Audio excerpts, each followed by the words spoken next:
Hi friends, welcome to it's our time by Viji. இது நம்ம நேரம். எது மிகவும் கொடிய பாவம்? ஒரு அரசன் ஒரு புலவருக்கு விருந்தளித்து கொண்டிருந்தான். அப்பொழுது வானில் கழுகு ஒன்று பாம்பை தன் கால்களில் பற்றி கொண்டு அவ்வழியே பறந்து சென்றது.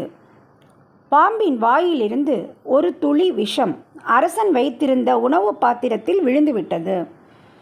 அதை அறியாமல் அரசன் அந்த உணவை அந்த புலவருக்கு கொடுக்க, அதை உண்ட மறுகணமே அவர் இறந்து போனார். அரசன் துடிதுடித்து போனான்.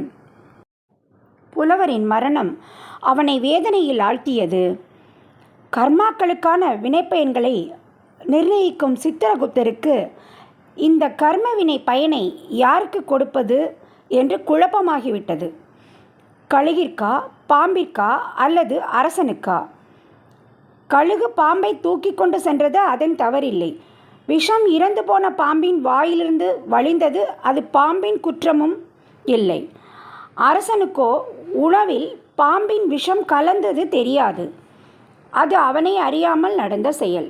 எனவே யாருக்கு இந்த பாபம் போய் சேரும் என்று சித்திரகுப்தருக்கே முடிவெடுக்க முடியவில்லை. இதை பற்றி யமதர்மனிடமே கேட்போம் என்று தன் குழப்பத்தை கூறினார் சித்திரகுப்தர்.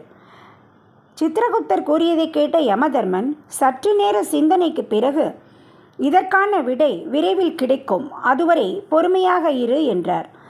ஒரு சில நாட்கள் கழிந்தது. மற்றொரு புலவர் அரசரின் உதவியை நாடி வந்தார்.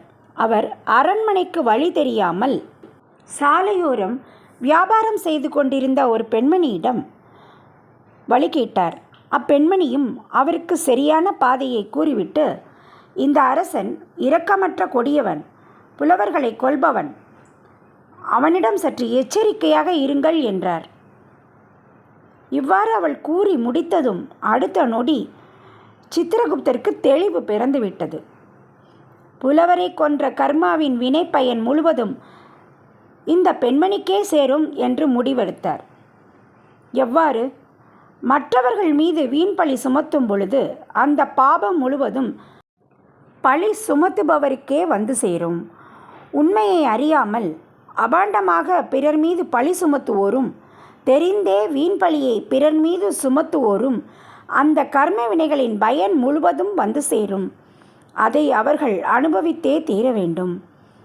எந்த ஒரு விஷயத்தையும் திரித்து பொய் சொல்லி மற்றவர்கள் மீது பழி சுமத்தும் ஒவ்வொருவரும் அதற்கான வினைப்பயனை அனுபவித்தே தீர வேண்டும் என்பது நியதி. எனவே உண்மைகளை மட்டுமே சொல்லுவோம், நன்மைகளை மட்டுமே பெறுவோம். பிறரது சாபத்தையும் பழியையும் வீணே நாம் பெற்றுவிடக்கூடாது. எனவே பிறர் மீது அபாண்டமாக பழி சுமத்துவதை தவிர்ப்போம். எனவே தேவையற்ற பிறரது பாவங்களை நாம் சுமக்காதிருப்போம். அனைத்தும் இறைமயம்.